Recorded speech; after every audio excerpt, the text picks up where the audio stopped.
আসসালামু আলাইকুম। ঢাকা শহরের যে কোনো একটা আসনের একজন নারী, তিনার শ্বশুর এবার নির্বাচনে প্রতিদ্বন্দ্বিতা করছেন। তো তিনি তার কিছু নেতাকর্মীদেরকে নিয়ে তাদের এক অফিসের ভেতরে, অফিসে না, তার এক বাসায় তারা এক মিটিং করছে। তো সেই মিটিংয়ের ভেতরে এটা কিছু ভিডিও ফুটেজও আমার কাছে এসছে। তো ভিডিও ফুটেজটা সব শেষ তিনি দিতে না করেছেন, কারণ হলো ওইখানে খুব স্বল্প সংখ্যক মানুষ ছিল, আর রুমে সিসি ক্যামেরা ছিল, তারা খুঁজে বের করে ফেলতে পারে যে কোন ভিডিওটা আমার কাছে এসছে। তো ভিডিওটা আর দিচ্ছি না। যাক, এরকম মনে হয় আপনাদের এলাকাতেও হয়তো অনেকের এরকম কর্মশালা চালু হয়েছে। আমরা গেল 2 মাসের ভেতরে যদি নাকি বিএনপির কিছু লোকজনের আঞ্চলিক উঠান বৈঠক, নিজস্ব ঘরোয়া মিটিং, এমনকি জনসভার ভেতরে আমরা বক্তব্য দিতে শুনেছি যে এই নির্বাচনে ধানের শীষের বাইরে যদি কেউ যায় তাহলে তারা এই করবে সেই করবে, সরাসরি হুমকি দিয়ে করা হয়েছে। আবার হিন্দু ভোটারদের বাড়িতে গিয়ে আপনার দেখলাম তাদেরকে হুমকি দেওয়া হচ্ছে যে তোরা তো আওয়ামী লীগ করতেই, তোরা ভোট কেন্দ্রে যাওয়ার দরকার নেই, আর ভোট কেন্দ্রে গেলেই সামনে এসে তারপরে দিতে হবে, এই ভোট দেওয়া লাগবে, সিল মারা লাগবে, এরকম নানান ধরনের হুমকি টমকি দিচ্ছে। আওয়ামী লীগের লোকজনকেও এরকম হুমকি ধমকি দিচ্ছেন। তো এইসবের প্রেক্ষিতে একটা মানে কনক্লুশনে আসা যায় যে বিএনপি চেষ্টা করবে যে তারা নির্বাচনের দিন ভোট কেন্দ্রে নানান ধরনের কারচুপি করার, জোরপূর্বক মানুষকে সিল মারতে বাধ্য করা। তো বাংলাদেশের মানুষের কাছে আমার অনুরোধ থাকবে যে আপনাদের এই দেশের প্রতি অনেক দায়িত্ব আছে। ধরেন আপনি আমেরিকাতে যদি বা পশ্চিমা যেসব দেশের আপনারা অনেক ভিডিওতে সুন্দর সুন্দর শহর দেখেন, এখানে মানুষ অনেক দায়িত্ব পালন করে তার হাতে। কারণ আমি নিজেও ঢাকা শহরে যখন ছিলাম, পানির বোতল দিয়ে পানি খেয়ে ধরেন পানি শেষ হয়েছে, সেটারে ফুটবলের মতো লাথি মেরে আরেক দিকে ফেলে দিয়েছে। চকলেটের খোসা, সিগারেট, এইসব। তো এটা খুবই সহজ একটা জিনিস। হাতের কাগজ, বিশেষ করে পলিথিন জাতীয় যেসব জিনিস আছে সেগুলো আমরা কিছুই মনে করতাম না, চিপসের প্যাকেট। তো এটা এখানকার পশ্চিমা দেশের যেখানে সুন্দর সুন্দর শহর দেখেন, দেশ দেখেন, তারা এটা করে না। তাদের রাস্তার মোড়ে মোড়ে আপনার ডাস্টবিন আছে, সেখানে মানুষ নির্দিষ্ট জায়গায় ময়লা ফেলে। মানুষ ইচ্ছা করেও মানে এই আশেপাশে মন চাইলেই কোনো জায়গায় আপনার কাগজ ফেলে দিল, পলিথিন ফেলে দিল, পানির বোতল ফেললো, এটা তারা কখনোই করে না। এবং এটা যদি কেউ করেও সেটা তার দিকে এমনভাবে তাকানো হয় যে এটা খুব মানে চিড়িয়াখানার একটা বাঁদর, তার দিকে মানুষ তাকিয়ে আছে। সো আপনাদের অনেক দায়িত্ব আছে। আপনার এই দেশ যদি আপনার এই যে বর্ষার সময় পানি বন্দি হয়, আপনার নিজের ফেলা কাগজ, আপনার নিজের ফেলা পলিথিন, আপনার নিজের ফেলা চিপসের প্যাকেট, বোতল, এগুলো গিয়ে তারপরে ম্যানহোলের ঢাকনা বন্ধ হয়, তারপরে পাইপ বন্ধ হয়ে সেখানে আপনার পানি আটকায়।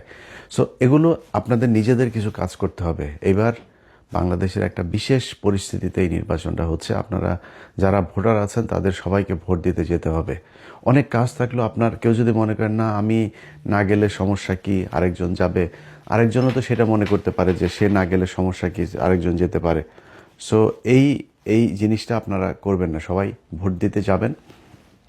এবং ভোট দিতে গিয়ে সেখানে যদি নাকি আপনাকে জোরপূর্বক কোনো কথাবার্তা কেউ যদি বলে, কোনো কিছু করাতে চায়, আশপাশে সাংবাদিক থাকবে, মিডিয়া কর্মী থাকবে, আপনার নিজের ফোন আছে, আপনি নিজের ফোনটা তাকে ধরবেন। আপনাদের প্রতিটি মানুষকে এক একজন সাংবাদিকের ভূমিকা পালন করতে হবে। যে এখানে কেউ আপনাকে ডেকে এনে তারপরে বললো এই যে আপনার ভোটার আইডি কার্ড দেন, আপনার দেন, আপনার নাম্বার নিয়ে গেল, বা আপনার বললো যে আমার সামনে ভোট দাও বা এই মার্কায় ভোট দাও। কোনো দলকে, আমি কোনো বিশেষ দলের পক্ষে বলছি না, কোনো দলকে, কোনো দলের প্রার্থী, সেটা জামাতের কোনো প্রার্থীও যদি হয় তাকে ধরবেন, তাকে ধরে সেগুলোই করবেন। আচ্ছা, নির্বাচনের দিন আমার যেই ইমেলটা আপনাদের কাছে আছে 15 মিনিটস বিডি, আমি স্পেলিং করি আপনার 15minutesbd@gmail.com, 15minutesbd.com @gmail.com। এখানে আপনারা গুরুত্বপূর্ণ ভিডিও নির্বাচনের দিন পাঠাতে পারবেন। আপনাদের পাঠানো ভিডিওগুলো আমরা প্রচার করব। সো সবাই ওই দিন নিজেদের চোখ কান খোলা রাখবেন, নিজের ফোনটা হাতে রাখবেন, কোনো কিছু ঘটলেই সেগুলো ভিডিও ধারণ করবেন। যে কোনো অনিয়ম কারচুপি যে দলই করতে চাক সেটা আপনারা আমাদেরকে পাঠাবেন। এখন বিএনপিকে কিছু জিনিস বলি। ধরেন বিএনপির যেই আচার আচরণ, এটার সাথে 2018 সালের যে নির্বাচন সেটার কিছুটা মিল পাওয়া যায়। 2018 সালের নির্বাচনে এই যে আজকের চান্দা আব্বাস যিনি বিশাল ক্ষমতার অধিকারী, এখন নিজের বিরাট ভাবসাব মাস্তানি করে, এই যে সেখানে এমপি প্রার্থী নাসির উদ্দিন পাটোয়ারি, সহজ সরল একটা মানুষ, এর উপরে ডিম মারে, এখানে মারধর করে, ওইখানে ধাক্কাধাক্কি করে, নানান ধরনের সমস্যা তৈরি করছে তার প্রচারণায়। তো এই চান্দা আব্বাস নিজেরা এখন বিশাল ক্ষমতাশালী মনে করছে, অথচ এই চান্দা আব্বাসকে 2018 সালে বউ শুদ্ধ দৌড়ায় নাই। আওয়ামী লীগের ন্যাংটা পোলাপান এরা দৌড়ায় নাই এই বউ শুদ্ধ দুইটারে। যদিও সেই নির্বাচনে মির্জা আব্বাস এই আওয়ামী লীগের সাথে আতাত করেই তিনি হ্যাডম দেখিয়েছিলেন, কি হবে, কতটুকু যাবে, কতটুকু গেলে কি হবে, এগুলো সব কিছু তাদের পাতানো। ধরেন কোনো এমপি মন্ত্রী কেউ বের হইতে পারে নাই বিএনপির, শুধু মির্জা আব্বাস আর চান্দা আব্বাসের বউ, ওনারা বের হতে পেরেছেন। সো আমরা এগুলি বুঝি। উনি পুরো আওয়ামী লীগের সময় ওনার ঢাকা ব্যাংকের পুরো প্রফিট নিয়ে তারপরে বাজার করেছেন। তো তিনি যেই নির্বাচনে গিয়েছেন আর আওয়ামী লীগ তাকে এমনিতেই তিনি এইভাবে সাহস দেখিয়ে তারপর গিয়েছেন, এটা না। এরপরে কত কান্নাকাটি মিডিয়াতে, এগুলো আপনারা মির্জা আব্বাসের দেখেছেন। আজকে তাদের বিশাল ক্ষমতা। তো এই যে ক্ষমতাগুলো দেখাচ্ছে, 2018 সালে আওয়ামী লীগ ঠিক একই ধরনের ক্ষমতা দেখিয়েছে, কিন্তু সেই আওয়ামী লীগ যে ক্ষমতাটা দেখিয়েছিল সেটার সাথে এইবারের পরিস্থিতির বিস্তর ফারাক। আপনি আওয়ামী লীগ যা করেছিল সেটা বিএনপির পক্ষে বা জামাতের পক্ষে করা সম্ভব না। কেন সম্ভব না সেটা বলি। ধরেন 2018 সালে বিএনপির যে প্রার্থীরা ছিল তাদের নির্বাচনে নিয়ে আসা হয়েছিল মূলত পার্টিসিপেটরি একটা ইলেকশন হবে, ইনক্লুসিভ একটা ইলেকশন হচ্ছে, এটা ইন্টারন্যাশনাল মিডিয়াকে দেখানোর জন্য, যারা নির্বাচন অবজারভার যারা আছে তাদেরকে দেখানোর জন্য, তারপরে বিভিন্ন সংস্থাকে দেখানোর জন্য যে এই যে দেখো সবাই নির্বাচনে অংশ নিয়েছে। এবং তাদের সাথে একটা একরকমের এই যে মির্জা ফখরুল, তারপরে এই যে ডক্টর কামাল, 73-এর চোরাই এমপি, তারপরে হইল গিয়া এই যে গামছা ডাকাত, ওই যে কাদের সিদ্দিকী, তো এই কাদের সিদ্দিকী টিদ্দিকী এগুলো সব মিলে আওয়ামী লীগের সাথে একটা কনস্পিরেসি করে তারপর বিএনপিকে নির্বাচনে নিয়ে গেল। সেই নির্বাচনের ফলাফল কি ঘটেছিল, সেই আলোচনার নামে, সংলাপের নামে শেখ হাসিনা কি নাটক করেছিল আপনাদের সব মনে আছে। তাদের সবার স্বপ্ন ছিল যে নির্বাচনের দিন সব মানুষ নেমে আসবে, এসে তারপরে একটা কিছু করবে। বিএনপির এমপিরা, বিএনপির মনোনয়ন প্রার্থী যারা প্রার্থী ছিল, সেই প্রার্থীরা জামাত ইসলামকে বলেছিল যে তাদের নিবে না, চেতনা, সেই চেতনা দেখাইতে যায় এই যে গামছা কাদের আর হইল গিয়া কামাল চোরা, এদের সাথে মিলে তারপর চেতনা দেখাইতে গিয়া জামাত ইসলামকে বাদ দিয়ে দিল। জামাত ইসলামকে বাদ দেওয়ার পরে সে নির্বাচনে দাঁড়াইতেই পারে নাই। মানে গণফোরাম এই কামাল চোরার আর ওই গামছা কাদেরের দলে এদের পরিবারের মানুষ ছাড়া তো আর কেউ নাই। তো সেই দলের লোকজনের নিয়ে আপনি রাস্তায় দাঁড়াবেন কেমনে? একটা মিটিং হইতো একটা জনসভার মঞ্চে, আরে সেখানে ডক্টর কামাল শেখ মুজিবের কথা বলে, শেখ মুজিবের বয়ান, পুরো আওয়ামী লীগের বয়ানই করে, মুক্তিযুদ্ধের বয়ান। তো মুক্তিযুদ্ধের বয়ান বললে জিয়াউর রহমান নাই মুক্তিযুদ্ধে, জিয়াউর রহমানের দলের স্টেজে উঠা তারা আওয়ামী লীগের করে দিয়ে এসেছে। এই হলো বিএনপির সেই সময়ের বুদ্ধি এবং বিএনপির সাহস। এটা করে নির্বাচনে গেল। তো আওয়ামী লীগ যে কারণে তাদের এই দৌড়ানিটা দিতে পেরেছে সেটা হলো বিএনপির লোকজন তখন সবাই এক একজনের নামে 200-400 করে মামলা ঘাড়ে। তো তাদেরকে ওই গেলে এসপিরা বলে দিত যে স্যার এই এসেন না, এলাকায় এসেন না, আসলে কিন্তু গ্রেপ্তার করা হবে, আমার উপর থেকে নির্দেশনা আছে, আসলেই গ্রেপ্তার করা হবে। তো এমপিরা কেউ যাইতো না। অনেক এমপির সাথে কথা হইতো। এই যে আজকের ধরেন এই যে দুলু ভাই নিজেও এইটার ভিকটিম। বহু মানুষ এই যে আজকে ইস্যু করে দেশ ভাসায় ফেলার আমাদের চুয়াডাঙ্গার দুদু ভাই, হ্যাঁ, তারপরে আরও লোকজন আছে, যাই হোক, তো কেউ যাইতে পারে নাই, সবার অবস্থা একই ছিল। এখন ওই সময়ের পুলিশ আপনারে মামলার জন্য খুঁজছে।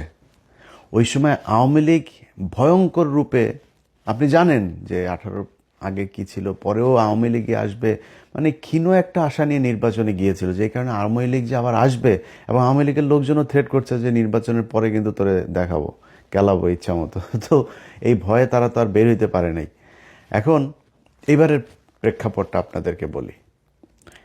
এবারের প্রেক্ষাপট হচ্ছে, জামাত ইসলামের কারো নামে মামলা নাই, শেখ হাসিনা ক্ষমতায় নাই, তারপরে আপনার এলাকার যে প্রশাসন, সেই প্রশাসন আপনারা কোনো চাপ দেয় না যে স্যার এলাকায় থাকা যাবে না, এলাকা থেকে বের হয়ে যান, সেই চাপও নাই।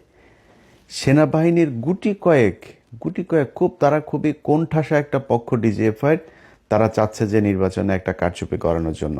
কিন্তু একদম মূল সেনাবাহিনীর যারা আছে, বিশেষ করে মধ্যম সারির অফিসার থেকে নিচের সৈনিক যারা আছেন, এদেরকে দিয়ে আকাম কুকাম আর করানো যাবে না। আমার বিশ্বাস এখন পর্যন্ত সোফার, আমি সেনাবাহিনীকে নিয়ে নির্বাচনের পরে হয়তো একটা ভিডিও করব, এখনই কোনো মন্তব্য করছি না, তবে সোফার এখন পর্যন্ত সেনাবাহিনীর আচার আচরণ যা আছে ভালোই মনে হচ্ছে। তো এই সেনাবাহিনী যদি চায়ও, মনে করেন সেনাবাহিনী 2018-24 মতো আওয়ামী লীগকে যেভাবে পাহারা দিয়েছে সেভাবে আপনাদেরকে পাহারা দিয়ে একটা নির্বাচন করাই দিবে, এটা এবার আর সম্ভব না। ওই জায়গায় সেনাবাহিনী যাইতে পারবে না, যাইতে দেওয়া হবে না সেনাবাহিনীকে। সো সেনাবাহিনী এই যেই অবস্থানে আছে, এই অবস্থানে থাকলে, পুলিশ যে অবস্থানে আছে সে অবস্থানে থাকলে মানে থাকতে হবে। এরপরে আপনার এলাকার লোকজন নিয়ে আপনি মারামারি কটুক জামাত ইসলামের সাথে করতে পারবেন, বা জামাত ইসলাম চাইলে বিএনপির সাথে মারামারি কটুক করতে পারবে। তো হুমকিটা যেহেতু বিএনপির দিক থেকে এসছে, সেই কারণে আমি জামাতকেই এখানে দ্বিতীয় পক্ষ হিসাবে নিচ্ছি। বিএনপিকে মাথায় রাখতে হবে, 2000 সম্ভবত 21 না 22 সালে বোধহয়, না সরি 23 সালে বোধহয়, ওই যে ঢাকাতে আপনার হলো, একটা জনসভা হইল বিএনপির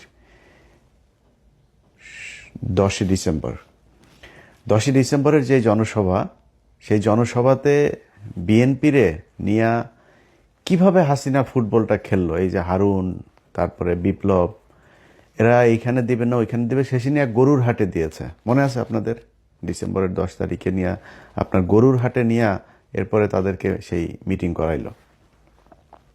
একটা ককটেল মারার পরে মির্জা ফখরুল আপনার না দিয়া, ঘোষণা না দিয়া স্টেজ থেকে নেমে দৌড় দিয়েছিল, আবার দৌড় দিয়ে এসে তারপরে আবার হ্যাঁ আগামীকাল পরশুদিন আবার ফের হরতাল হবে, অবরোধ হবে, কি যেন কর্মসূচি দিয়ে দৌড়, একটাও দাঁড়ায় নাই।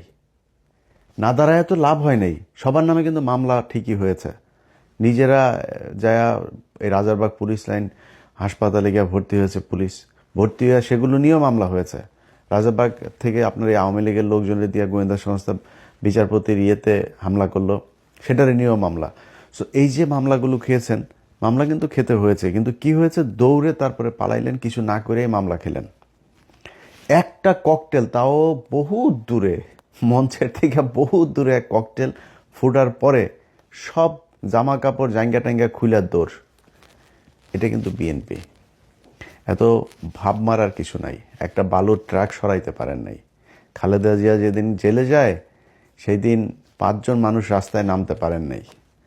আজকে লক্ষ লক্ষ মানুষ নিয়ে এই যে ভাবসাব মারেন না, নির্বাচনে ফেল করেন, ওই কুমিল্লায় হাসনাতের আসনে যান, মঞ্জুর কাছে যা জিজ্ঞেস করেন পৃথিবীটা কেমন, বুঝছেন? তো ওই ক্ষুধার রাজ্যে পৃথিবী যেমন গদ্যময় থাকে না, মঞ্জুর রাজ্যে পৃথিবীটা এমন গদ্যময় অবস্থা, কেউ নাই আশপাশে, অথচ মনোনয়ন পাওয়ার পরে বাড়ি ঘরে সারাদিন রমরমা অবস্থা, হাজার হাজার মানুষ মঞ্জুর ছেলেরে নিয়ে ভর্তি করায় দিয়ে আসে রিহাবে, পাগল হয়ে গিয়েছে। তো তাদের কাছে যা জিজ্ঞেস করেন নেতাকর্মীরা কিরকম, এটা বাংলাদেশের মানুষের স্বভাব চরিত্র। যখন আপনার অবস্থা ভালো থাকবে আপনার পিছিয়ে পিছিয়ে দৌড়াবে ইচ্ছা মতো, অবস্থা ভালো থাকবে না তখন আর পিছনে কারোরে পাবে না। ঠিক একই অবস্থা আপনাদের সামনেও হইতে পারে কিন্তু, হ্যাঁ। সো পিছনের দিকে একটু খেয়াল রেখে তারপরে সামনের পদক্ষেপ নিয়েন, তাইলে খুব সুবিধা হবে। আগে বালুর ট্রাক সরাইতে পারেন নাই, নির্বাচনের দিনে 2018 সালে মাঠে আসতে পারেন নাই আওয়ামী লীগের প্যাদানির ভয়ে, সেই ব্যক্তিরা এখন এত ভাব মাইরা কথাবার্তা বলবেন আর জামাতে ইসলাম বসে বসে লেমন চোষ খাবে, এটা মনে করার কোনো কারণ নাই।